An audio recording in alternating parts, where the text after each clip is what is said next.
make sure to give my dad a 5-star review. Make sure to like and subscribe to his YouTube. Thank you for listening and enjoy the show.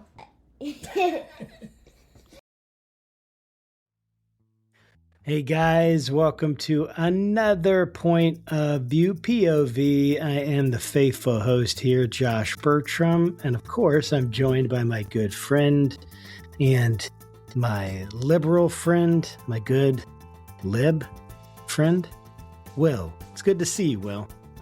Did I make that awkward enough for you? I live in the awkward spaces.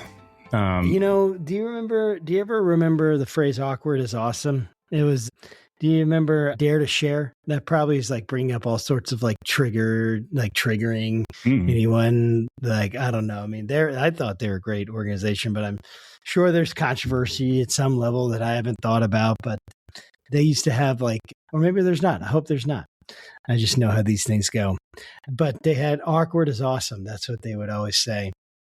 And so just embrace the awkward. So speaking of awkward, I know this is a really weird way to start a show, but, we're letting people come in. This is sort of like, early church service. The worship team is up there just strumming, trying to wait for people to get their seats. But no, when it comes to awkward, I was one of probably less than a dozen Black people at my high school and even in my middle school. And I've always been a big nerd. I could sing you probably the entire lyrics of the Wilson Phillips album and the Two Life Crew first album, because that's just how weird it was. I was on a chess team. I played Magic the Gathering. Anyways, yeah. So I live in the awkward. Hey, that's okay. We're all just going to live in the awkward. And I understand that. I never got into Magic the Gathering, although I've heard a lot of good things about it. I was always kind of told that I was going to end up basically dead or possessed by a demon if I did Magic the Gathering, or basically I don't know, they tell me these horrific things that people did when they play. Oh, maybe those Dungeons and Dragons and Magic. They all got mixed in together. It was all basically tarot cards and all of that were all just put into one thing. So people are like, what are you talking about, Magic? Well, that's what happened when you grew up in the evangelical world, like I did, at least in my experience. But tonight we have a special treat, don't we, Will? A special treat for our friends. We're going to talk about what everyone has been waiting with bated breath to hear. That's right. About the task force, right? The Religious Liberty Task Force and their report on the anti-Christian bias that occurred under the Biden administration. And we already know that this report is telling certain people things they want to hear. We already know that this report is controversial. But can I just give, let me just kind of frame the report and what it's arguing. And then you can maybe give some more context. Or let's do this, actually. Can you give us a little bit of context on the religious task force that's doing this? Because I'm only asking you, Will, because you've written a million Substacks on it. So I'm figuring you have some idea. And just helping people understand what is this report and what's the task force responsible for making it. Yeah. So I have been writing about this basically since the task force was put together. One, just because it was a bit of a pet project. I didn't really know how crazy or how busy they would be, but apparently they've been pretty busy. So this was a task force. It's called the Task Force to Eradicate Anti-Christian Bias in the Federal Government.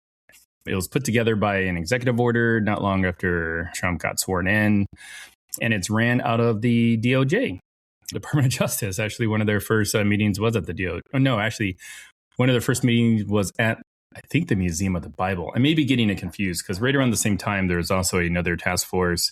It was so many task forces. I know it was no. This one was a commission. My mistake. So don't call us fake news. This was called a Religious Liberty Commission. And yes, and it was formed around the same time. And I sometimes get them confused. But I mean, the Religious Liberty Commission has its own set of problems. As in, it only really cares about the religious liberty of one religion. But the task force to eradicate anti-Christian bias in the federal government, like I said, it was formed by EO. and it had 3 deliverables as a part of the executive order. So the first deliverable, I might be getting this a little confused, but because the task force has issued out 2 reports so far. The first report was, I don't know, several months ago. It was about 49 pages. Some of the reporting I read on it was like, there was like a memo sent out to the agencies that basically said, hey, give us all the sort of anti-Christian bias stuff you can find in your agency. And the 49-page report almost kind of looks just like that. I mean, it's sort of laid out. It's not really making a real big case for anything, but it's basically, Biden did some things we weren't really, happy about. We felt like our religion was being targeted, and, Biden bad. So a few months later, a new report came out. I mean, this one was actually one of the deliverables in the executive order. And this report is 594 pages long. And it rehashes. It's substantial. It is substantial. I mean, now, mind you, it's like 200 of those pages is like actual text. 200 is the report, right? And then like 300 of like exhibits or appendices or whatever you want to call them. I think they call them exhibits in the report. Yes. And the 200 pages does rehash a lot of the stuff in the 49-page report. So like if you read the 49-page report, you're not going to learn anything new per se, but you will be given an education on a number of different things. Because part of the 200 sort of actual pages of text includes about 20 pages of a history lesson about how closely tied America is to Christianity. And then you also get a 5-page explanation of what all Christians believe as well. So if you're not sure what a Christian's supposed to believe, the government has figured it out for you, and it's in that. Head on over to the anti-Christian task force and their bias report. Yeah, it's quite the public service, to be honest. Who needs the Nicene Creed anymore? Am I right? Come on, Apostles' Creed. Who needs that? We're being silly. Okay. So that's super helpful. Thanks for framing that for us. So let me do this, dude. I just want to give like a quick overview of what the report says. I mean, it's anti-Biden. I mean, we know that there's it's specifically about the Biden administration that they were looking at. And then I want to just give some ground rules, and then let's go into the findings themselves, because they're debated. Although there's a lot of, when I was looking through it, there's cause for concern, and then there's cause for let's be balanced here. So essentially, right, this is what the report came out with. It essentially argues that the Biden administration repeatedly treated traditional Christian beliefs as obstacles to federal policy goals. So the Biden administration is like, hey, this is what the report is saying, right? That they essentially were against traditional Christian beliefs and enforced that through their administrative bureaucracy and using the power of the administrative state, the executive state, to do so. Okay, so and then they outline 14 key findings, but the report points to examples across, and they use law enforcement, FBI intelligence, tax enforcement, education fines, conscience rights, gender policy, foster care, abortion, public benefits, vaccine accommodations, and religious speech to talk about COVID. So a lot of things there, right? We're not going to be able to cover it all tonight. We're just going to let everyone know that, but we'll try to do our best to get into the substantial stuff we need to. Here's the thing, though, that here's the thing we should maybe look to see, like, why would they even say this is a problem? Well, it seems like they're trying to get at if multiple agencies are burdening Christians in different ways.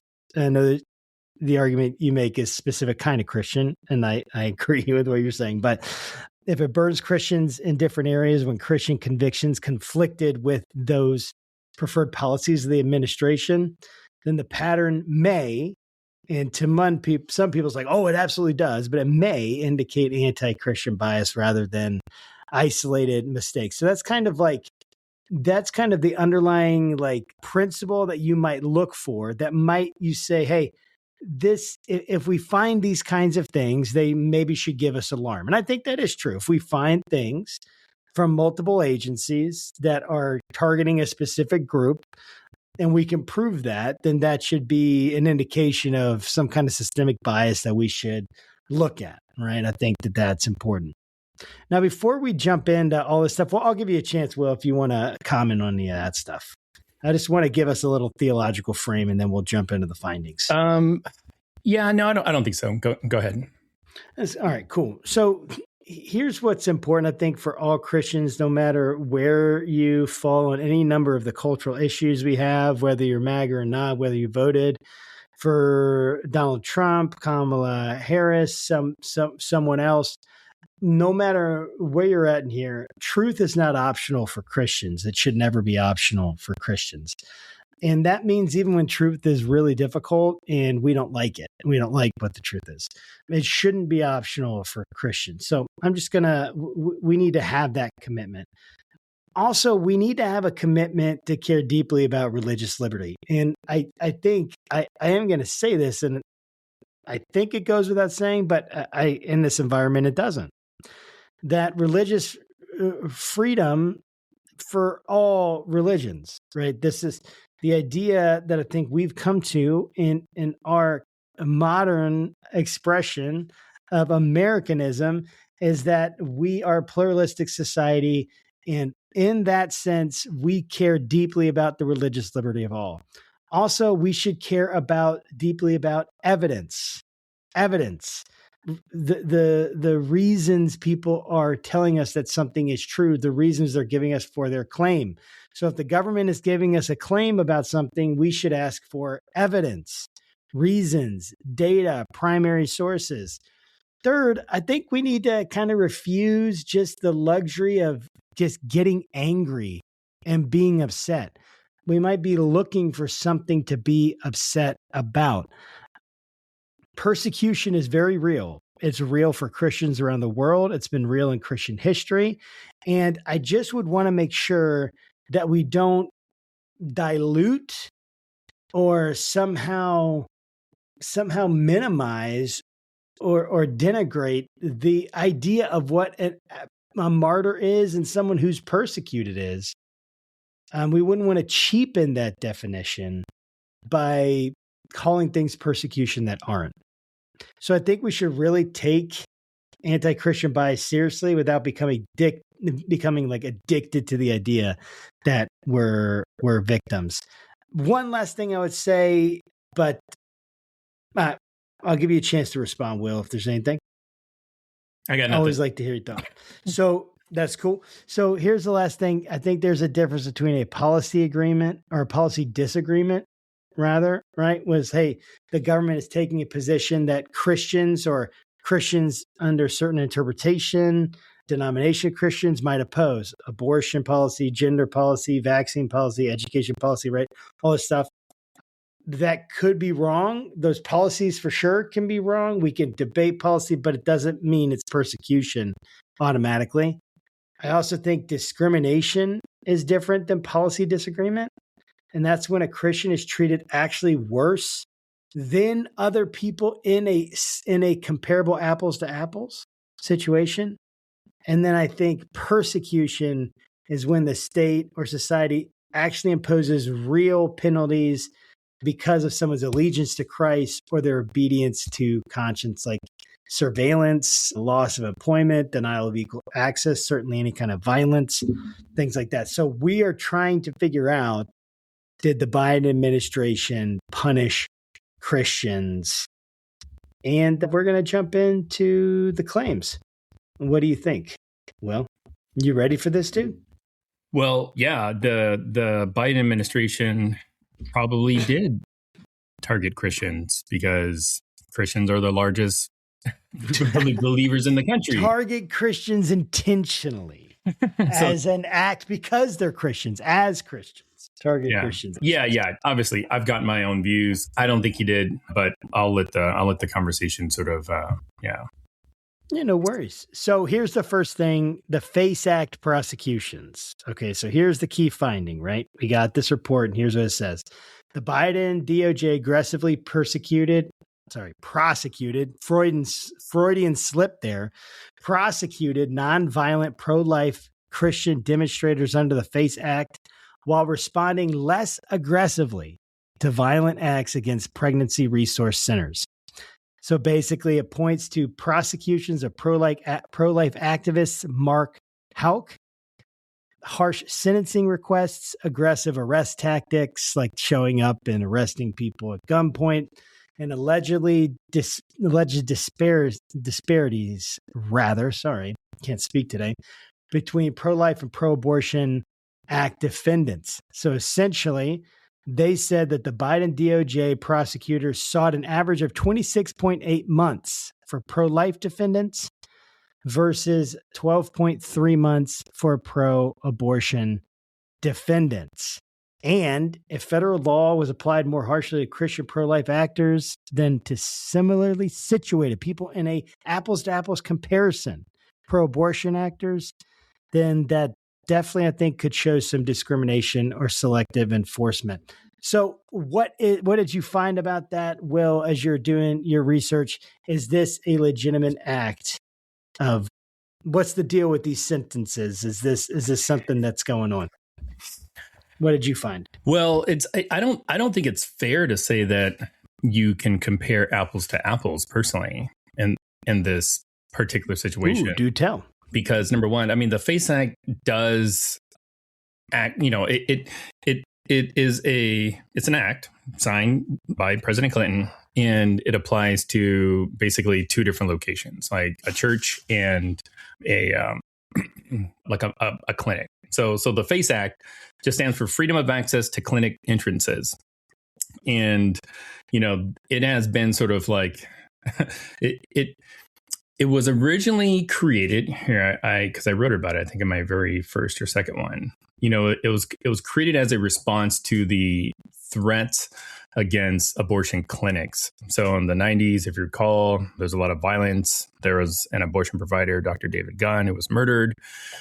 Some of the groups that were responsible were groups like Operation Rescue. And as a result, it was introduced into Congress by Senator Ted Kennedy and Representative Chuck Schumer. And, had fair, mediocre bipartisan support in the Senate. It's like 69-30. And in the House, it was like 241 to 174, something like that. Signed into law into 1994. Had overwhelming success. Since its beginning, there was actually a Government Accountability Office report that was created in 1998 that talked about the overwhelming success it's had on protecting abortion clinics. And the reason that you can't really compare apples to apples is because, number one, an abortion clinic is an abortion clinic, and a church or religious place is that, right? The act is designed to essentially, not like you can't prevent people from accessing those services. So you can't like block somebody from going to church, or you can't block somebody from wanting to, go into an abortion clinic. The reason that you don't see a lot of FACE prosecutions on churches is because churches are already protected by several other much harsher federal statutes. I mean, they actually have like hate crime statutes. So, for instance, here, because I wrote this down too. So in my first one, there is like, oh gosh, Church Arson Prevention Act. So, somebody, throws a Molotov cocktail to a church, like would the government want to apply the FACE Act to that? No. Why? Because like the criminal probably wouldn't get nearly as much time than they would under this hate crime one. So there's Hate Crimes Prevention Act, 18 U.S.C. 249. That's another one that's out there. And then, but also like not all of the prosecutions actually lead to arrest. So there's a number of ones that are still out there that have been open, even through Trump's first term. So and then the last thing I'll say about this is that it would be incorrect to say that the Biden administration, intentionally targeted Christians. I mean, number one, he's a Catholic, and again, like I'm not the faithful host. But I think there's probably enough carryover, perhaps, to say that why would he be out trying to punishing like his own faith? I mean, that doesn't make any sense. But while he was in office, he actually launched a couple of different like interagency initiatives. Remember, because during his term, the Dobbs decision, that was still a big thing. so there was sort of like rises of attacks against like pro-life, pregnancy centers and stuff like that, and in the religious community. So he launched the Protecting Places of Worship Interagency Policy Committee. The DOJ also expanded its Place to Worship initiative, which like offered like educational materials, about land use protections under RLUPA, the Religious Land Use and Institutionalized Persons Act. So yeah, I think it's a pretty weak argument for them to say that Biden was intentionally targeting people for the FACE Act. Yeah, no, I can appreciate that. I take a slightly different view of it. I mean, I think that I don't necessarily trust, right, the motivations of this task force, right? So it's not like I'm looking at this and saying, oh yeah, I really want this task force to prove to me that I'm being persecuted as a white male Christian. I do think that there is enough in this FACE Act to raise concern, like just with on the face, not to be like silly, right? But the differences in those 26.8 months pro-life versus 12.3 months. Now, the question though that should be next, right, is just because the government is claiming this, do I therefore think that it's true? Okay. Or is there something there potentially hidden, some premises that are hidden that they haven't brought out, evidence, agenda that they have that they're not being honest about? I mean, really, maybe they are just being honest about it. I mean, if you look at the rest of the report, again, it's very, very much Christian. Let's go ahead. I know. Okay, I'll take that back.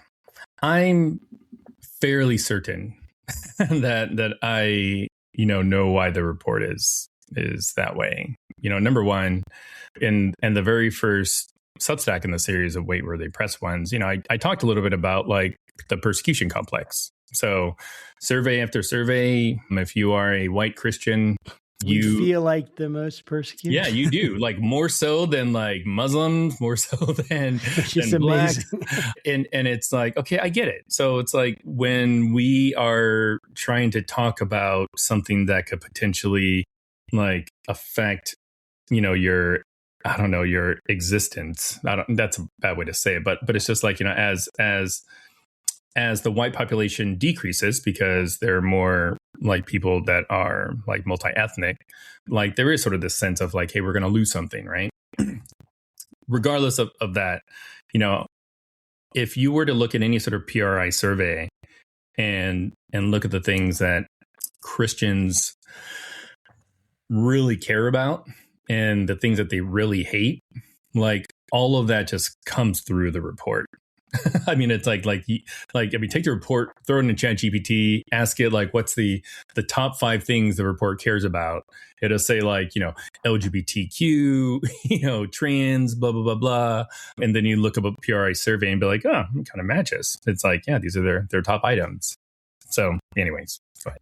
No, I appreciate that. I appreciate that point. And, I think that it's really, really important for, again, the Christian to say, I care about truth, right? We're going back to our foundational, I care about truth. And truth is often in the details. The devil is in the details, right? And so when I look at something, I can say, hey, man, wow, they're looking 26.8 months for pro-life defendants versus 12.3 months for pro-abortion. What's up with that? Like, that's crazy. Well, again... Wait, can you say those numbers again? 26.8 months. The Biden DOJ prosecutors sought an average of 26.8 months for pro-life defendants versus 12.3 months for pro-abortion defendants. So basically they wanted longer sentences for pro-life. The question, of course, is, are they comparable crimes? That would be the first thing. You assume they are, right? You assume that they are, but are they comparable crimes? Well, are they? Does the Biden report like identify what pro-abortion? No, see, that's the thing too. Like, that's kind of what I'm getting at. Like, definitions are extremely important in all this, because you could say pro-abortion, pro-life, and you mean something by that. But until that's defined, we don't know, right? And I don't think I can search it up, but I don't remember it defining that.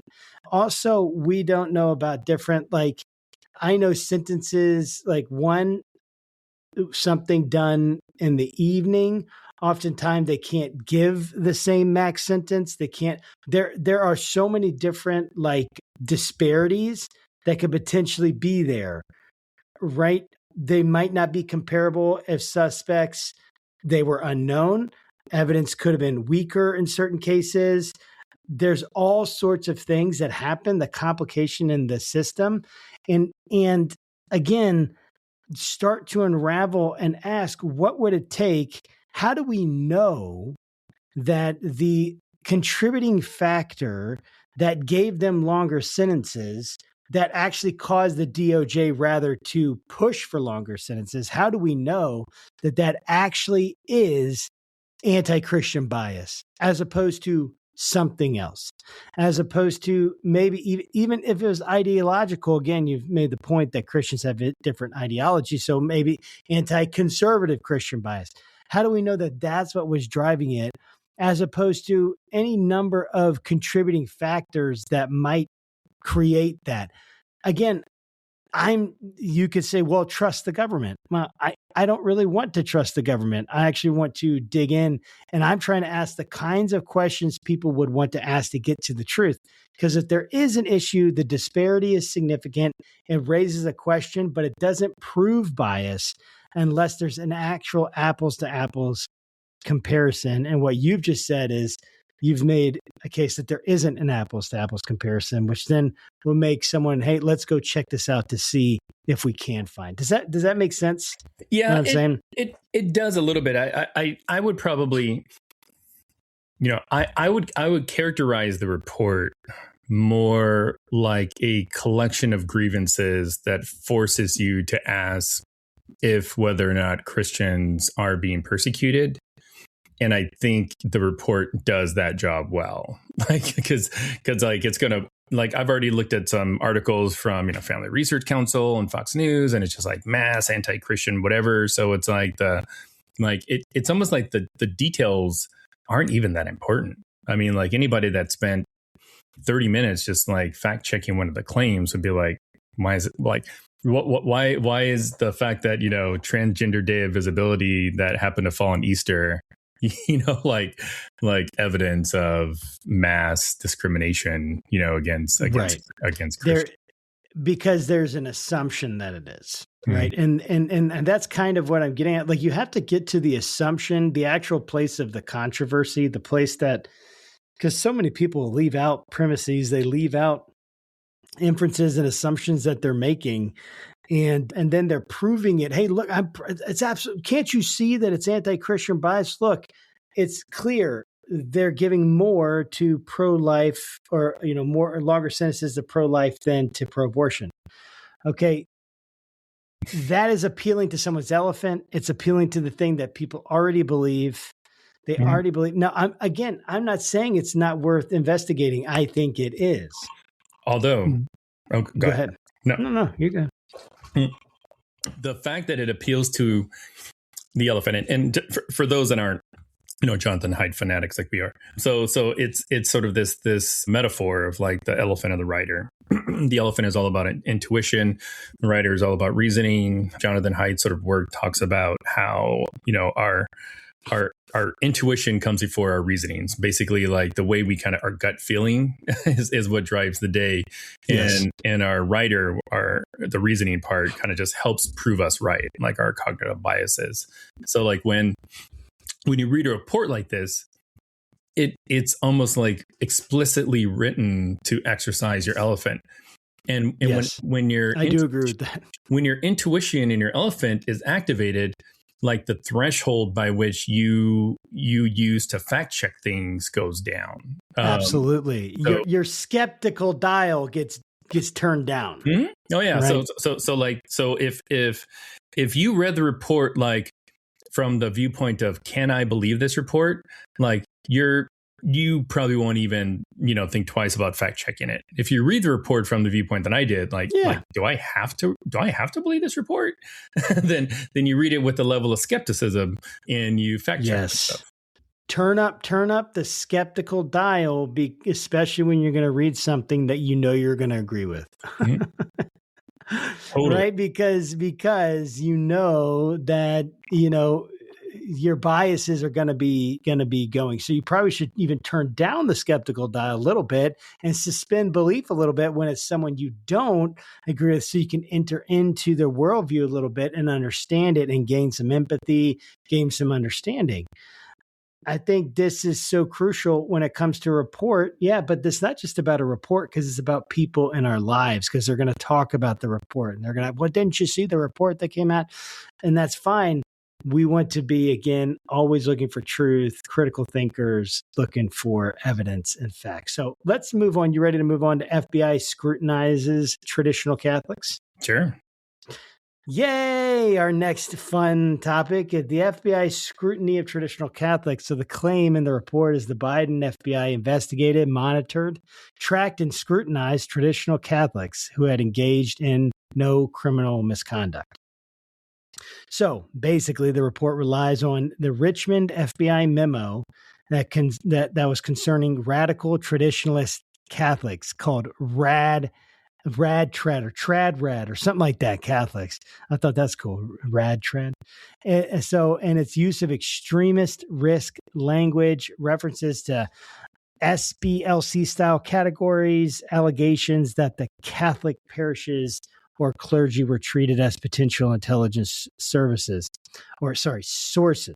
So essentially, the FBI comes in, they're investigating this person that's within a church, and then investigating, they saw this, and actually the account itself, the report itself, had an internal investigation done, I think, by the IG, and basically found it to be faulty.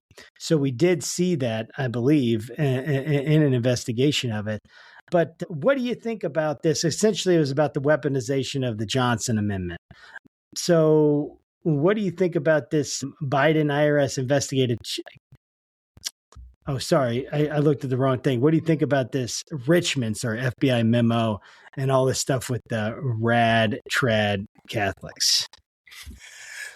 Yeah, I mean, it is one of those, it's another one of those things where, Biden is going after those Catholics, those Catholics that he considers brothers and sisters. And you're right. Like there was a memo, and the funny thing is you can kind of see a little bit of how much they really want to sort of take this and just run with it, because the memo in particular referenced the Southern Poverty Law Center, who is currently now being attacked by the DOJ. And the FBI basically saying, yeah, SBLC, paid a bunch of Klan members. It's like, no, that's dumb. But no, like they took sort of like this definition off of something that the SPLC had. The IG documentation, I believe, says something like it was not sort of like, it didn't meet muster. I don't have all the details, but basically that's what it was.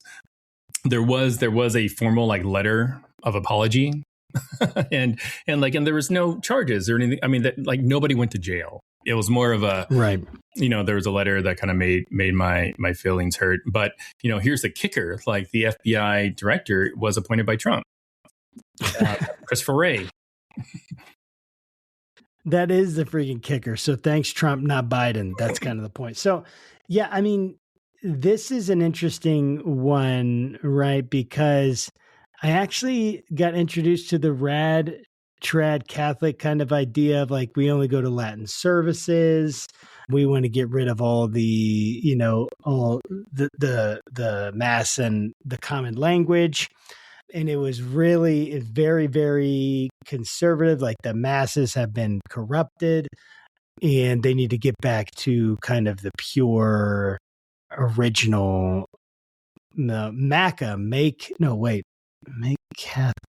Catholicism, Mikga. No, that doesn't Mikga. It doesn't work the same way as MAGA. Make Catholicism great again. Make Catholicism great again. Mikga. It doesn't work. So basically, though, in this particular case, the FBI had a legitimate reason to investigate this particular person, but they basically botched it, and it was definitely thrown out because it got a little bit too close to this idea that they were being looked at because there was some kind of like religious extremism attached to it, or that because of their specific religious views. But it wasn't like the memo essentially said they weren't, it wasn't this intentionality at the level that there wasn't an intentionality to try to like somehow all Catholics or even all of this specific group. There were some things that they overstepped, but it wasn't enough to, it was a real issue, but it doesn't necessarily prove maybe what the report is trying to say that it proves, right? And I think that in this kind of case, it's like, I struggle a little bit with this because you have different people that are going to, like, in any agency, it's massive, right? And so you're going to have people that are making decisions, doing the things that they need to do. They might be pro-Catholic, anti-Catholic. They might, and there's all sorts of different things views that people bring, backgrounds that people bring, decision-making that people have. And so sometimes, like, I'm sure that these kinds of things happen. And if there's an individual actor, but it looks like in this case, it was caught, it was dealt with. And so, yes, it's definitely concerning, but I definitely think that Christians should be concerned. I do. But I also think that we should be really careful. Why should we be concerned? Well, I think that the reason that we should be concerned is that anytime, like, because I in that memo, if I understand it correctly, if my memory serves me, in the memo, even though it's like, hey, there's not an intentionality, the reality was it crossed a line into a kind of viewpoint like targeting. And from what I understood of that memo. And I think that, like, anytime, like, it was enough that it had to be investigated, right? It was a really, and essentially it was criticized by an internal investigations like memo from the inspector general or whatever. So it's a serious enough thing that I think that we should be concerned, but also say, hey, the system caught it, and the system caught it even under what you might consider a potentially, hostile, administration. And so even the system is still catching it. So that should be maybe even evidence for us that the system is working to catch some of these things. Yeah. See, I would say, like, I would take a different view. Please. I would say if any Christian feels the least bit concerned about, discrimination or bias or anything like that from reading the report, I would say, number one, the report did its job. Like, if it moved the needle, for you wondering if Christians are persecuted or not, yes or no, and you're like, maybe, then, like, the report has done its work. But so, yeah, go ahead. But the report is explicit about, Christians are the, main religion in America. And it also ultimately always kind of draws the point of, there wasn't discrimination based on somebody's belief, but the conduct, kind of their reaction to the policy, right, or to the move. And I'm probably going to butcher a really bad Bible story, but, like, I don't know what book it's in, but the story of Meshach, what's the other guy? Shadrach, Meshach, and Abednego. It's in Daniel, Hazariah, Mishael, I'm forgetting them. Well, I should be. Side note: is it a bendigo? Like, is there an N in there, or is it a bed? Abednego, I think. Okay. Yeah. All right. Abednego. Got it. I'm pretty sure that's what it is. All right. Well, it's like the story of them going in the fire. What the report, the report speaks as if Christians are being asked to go in the fire. And when you come out of the fire, you write HR and you tell them the mean guy put me in the fire. Like, that's essentially the entire report. And it's like, I don't think that's okay, because I'm a Christian. Like, I have never once felt like discriminated against for being a Christian. Felt discriminated for being other things, but never for being a Christian. And like, if I've ever felt like the need to pray either for somebody or like in the workplace, like, I just, I either do it quietly or I wait till after work and then ask the person, hey, like, do you want to come to church with me? I mean, I don't invite people to church, but you know what I mean? Like there's a time and a place, and it's like, if that comes in a conflict with the law, I mean, like, even like Amish people use electricity, like to go to work. It's like, what in the world? And by the way, it's Hananiah, Azariah, Mishael. I was thinking, what is that? Those are the Hebrew names, and then were given Babylonian names. I was going to say something, but I didn't want to embarrass you. Were you? That's funny, dude.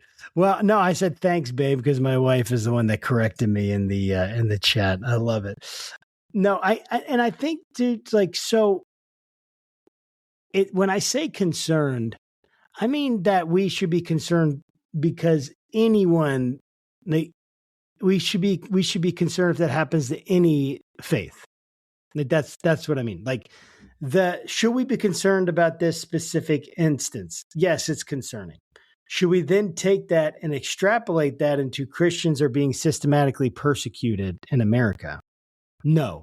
That I don't think that's a fair claim. So I just want to make sure what I'm saying is that the concern is localized to this, and then what this might imply, and what this might imply. But so that's kind of what my concern is, and I'm way more concerned with this kind of spirit that's saying that we are so persecuted that we need to like circle the wagons, become doomsday preppers, and get ready to fight all the enemies of God because we're being like that's not what we should do. And I think that isn't an accurate depiction that Christians are being persecuted in America. Now, again, that's kind of what I was saying, like the difference between policy disagreements, being persecuted, and then being discriminated against. And so I think that you can push to have certain, like, if there's issues of legitimate discrimination, right, we want to push those. And I think there have been issues, and that's why we have a system that's meant to correct it. If that makes sense. Let's jump into, how about this? I could move on to the next one, but for the sake of time, is there one in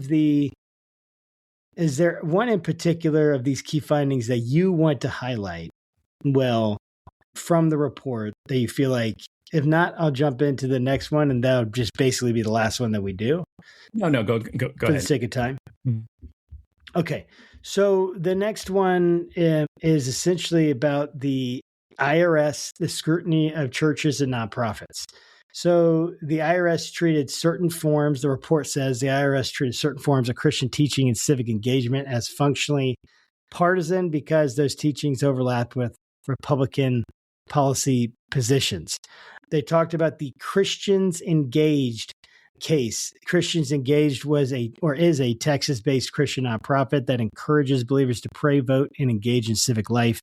In 2021, the IRS denied its application for tax-exempt status.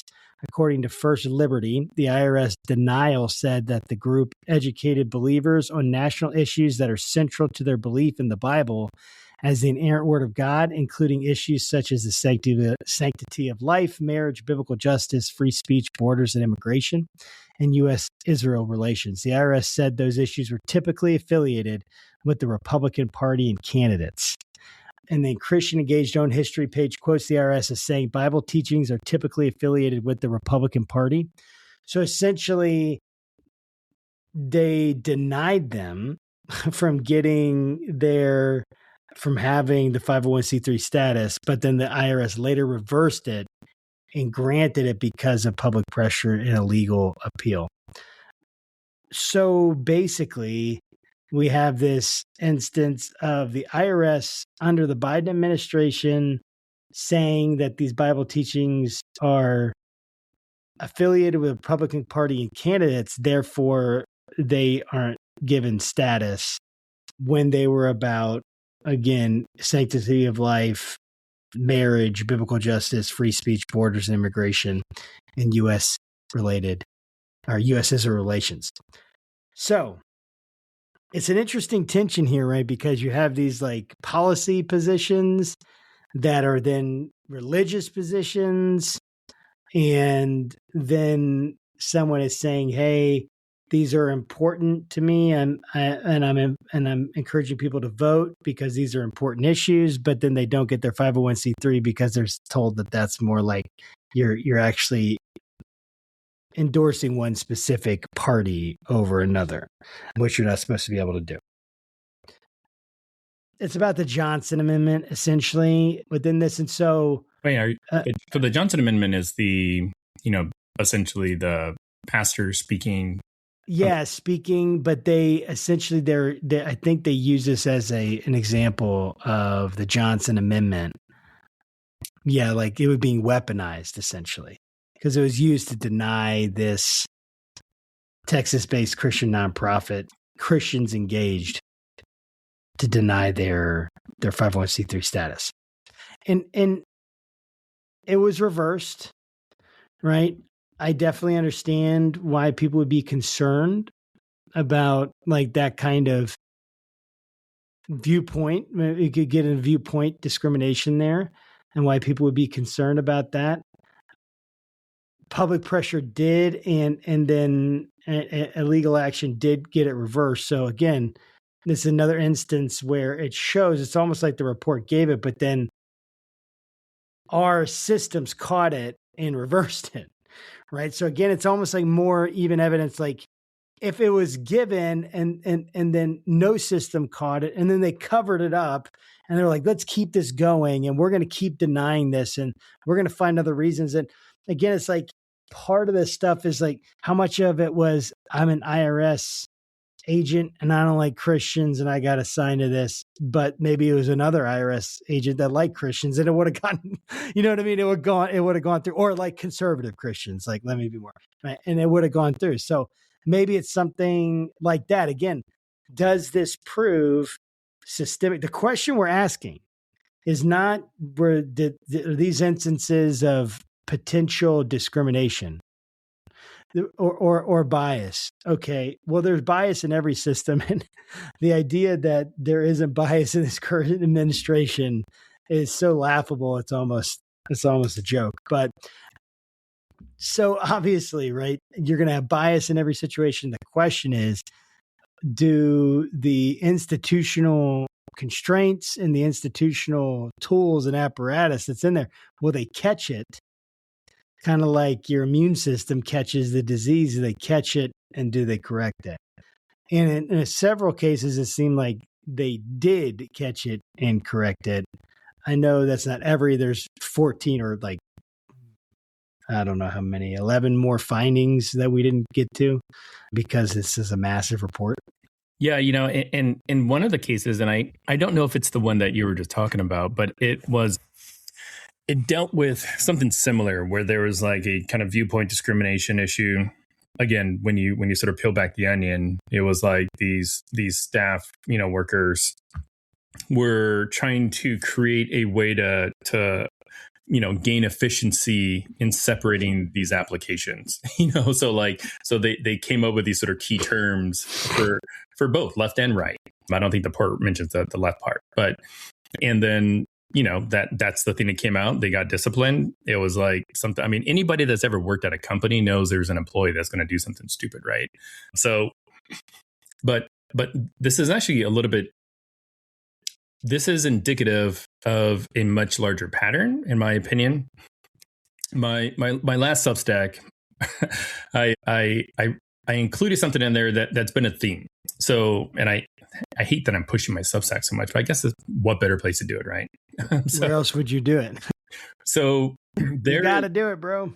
There's a really great book by Sarah Posner called Unholy, Why White Evangelicals Worship at the Altar of Trump. And she has a line in her book that I've used over and over again. And it's a line that she uses to kind of just describe kind of like the tactic that's used amongst like Christian nationalists, and especially like a lot of the white evangelicals that follow Trump. She writes, "You amplify a single local flare-up into a national issue emblematic of elite liberal orthodoxy run amok." So I took that, expanded a little bit on it, and basically came up with like this very repeatable pattern that you can pick up on almost like all of these cases. So the first is you identify a local incident. The next is you blow it up into a symbol of national crisis. And then 3, frame it as evidence of a coordinated assault on traditional values.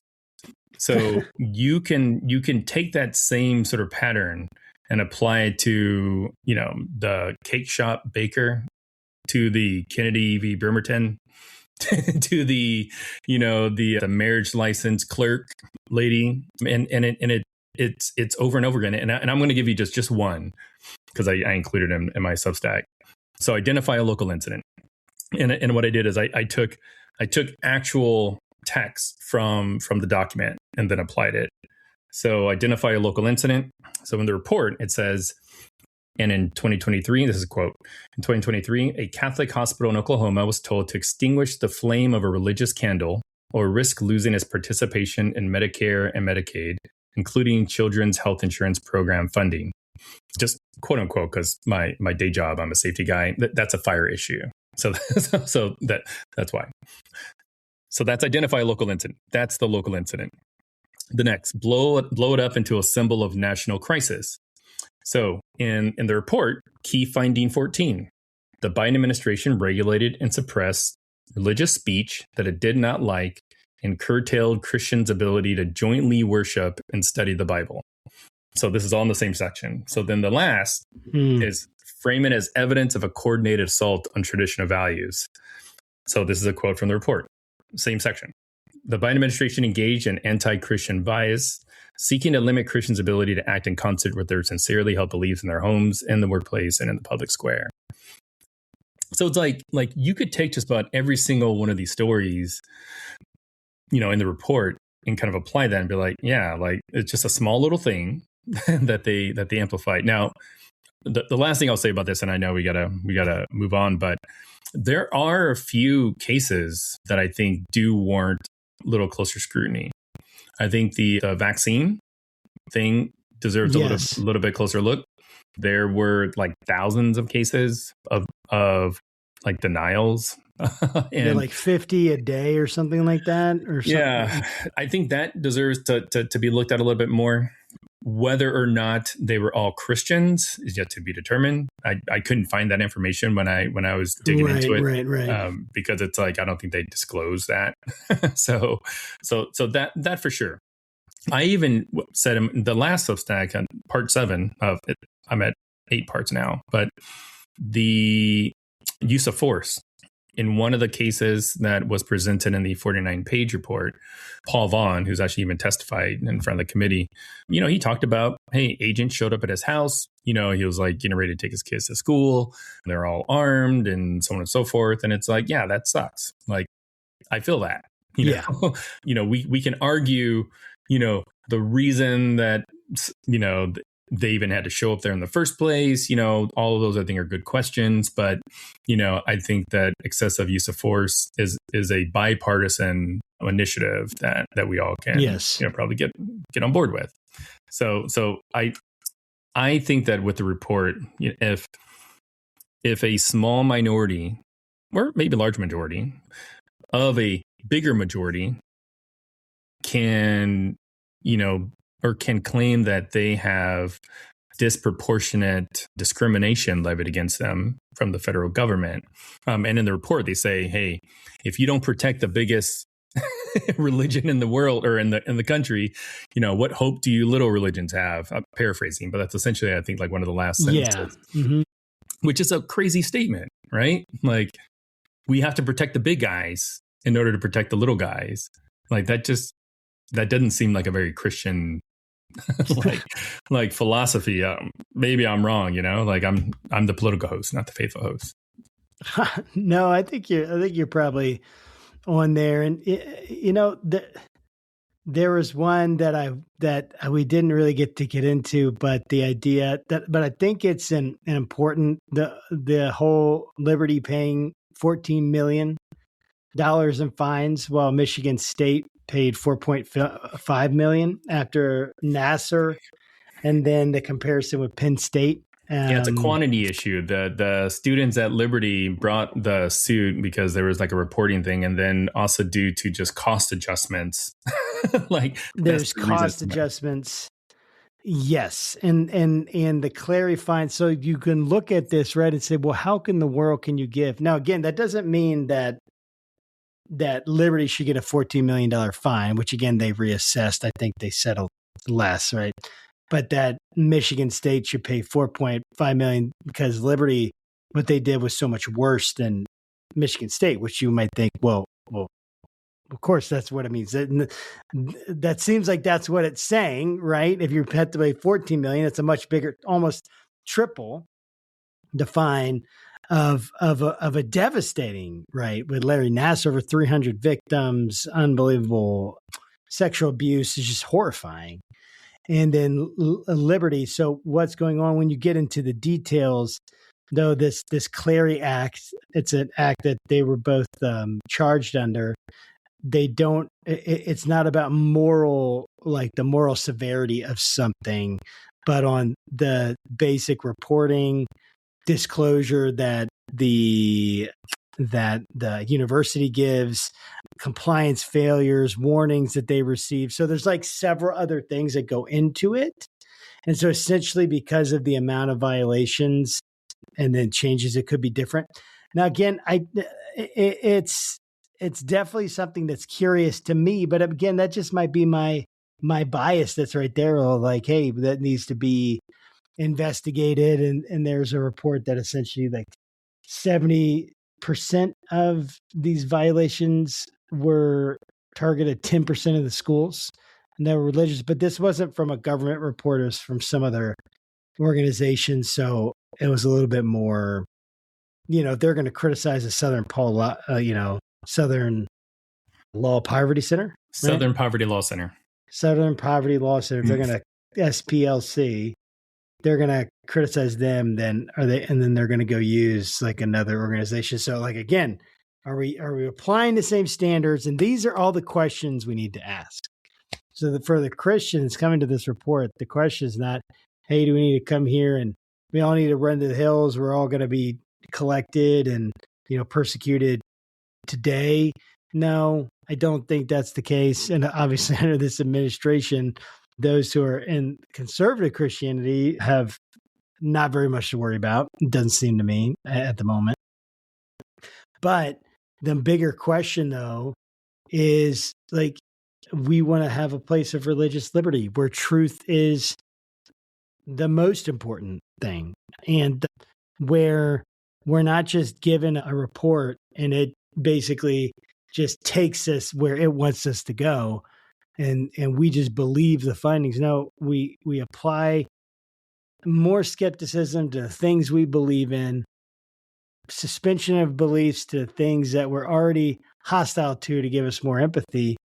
And I think you start to use method to figure out, can I actually look at the evidence here to see what's going on?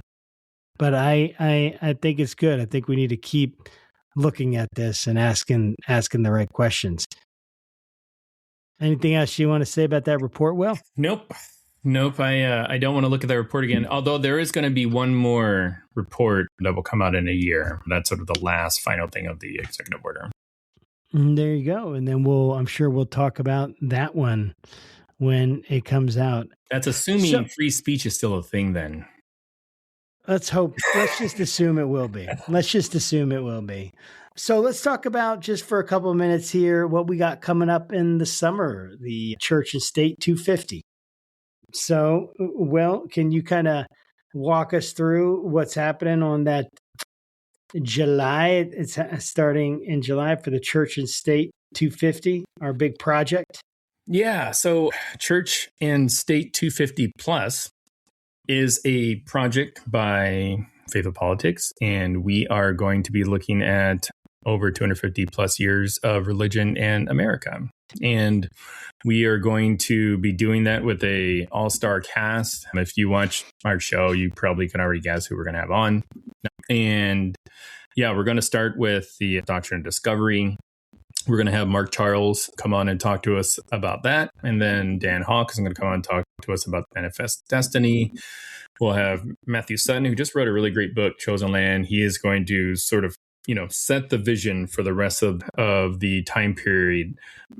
And, after that, we'll talk about the founding. We'll have folks like Throckmorton, John Fia. Then we're going to get into some of the part of American history where religion was really trying to fight for power, and then kind of what that power struggle looked like, specifically with regards to like Jim Crow and the Bible use and slavery. So we'll have like Robbie Jones on to talk about that, a couple other folks. Then we'll move more into kind of like the religious right territory. We're going to be speaking with Jamar Tisby, Kristen Dumais, and then we'll end the series kind of with sort of, the present day, if you will. Starting us off will be both Whitehead and Perry talking about Christian nationalism. Matthew Taylor will be on to scare us to death about, kind of what these Christian supremacist movements look like. And and then Brian Kaler is going to, close out the entire show from Word and Way. And he's going to just talk about where we are today and all the Bible verses in the DOD and DHS and everywhere. That's great. Well, yeah. And this has been such a cool, program to work on so far. And it's been pretty cool to meet with these authors again, talk to them, and see it all laid out and once, this history of Christianity in America. And it's different than you think. It's really challenging to me. There's so many parts of it, even again, jumping into this, that challenge me with the assumptions that I had, even the assumptions that I started to make, again, doing this show. And I started to feel like I really know what's going on. And then I get hit again and I'm like, wait, well, maybe it isn't as secular as I thought it was, or what all this dude, it's been an adventure. So definitely, I think you guys are going to love it, and we want you to be a part of it. Share it with people. We're going to put posts out there. One thing you can do to help us is share those posts. Take them, share them on your socials so other people can become aware. This is a really important work. We want to keep doing this, and we need your help. Yeah, and I would say too, it's like Josh and I are terrible promoters. Like we read the books, we write the questions, we talk to the folks. It's like there's a lot of stuff about content creators and whatnot that we're just not. We're like middle-aged men, so the best way you can help us is just sharing it. If you ever are looking around and be like, I really wish more people would get it, the best way to do it is to share. And like all the things you hear all the content creators say, this algorithm thing, we should do an episode on algorithms. Like and subscribe, dude, and share. We need it. Mm-hmm. And we appreciate you guys a bunch. Will, thanks for hanging. Yeah. Well, I'm talking. at home. I got nowhere else to be. Got nowhere else to be, nowhere else to go. But it's always good to connect, and we'll keep digging into these things as we go along. But until next time, guys, God bless. Keep your conversations not right or left, but up. And we'll see you at the next POV. Peace. I just hit stop.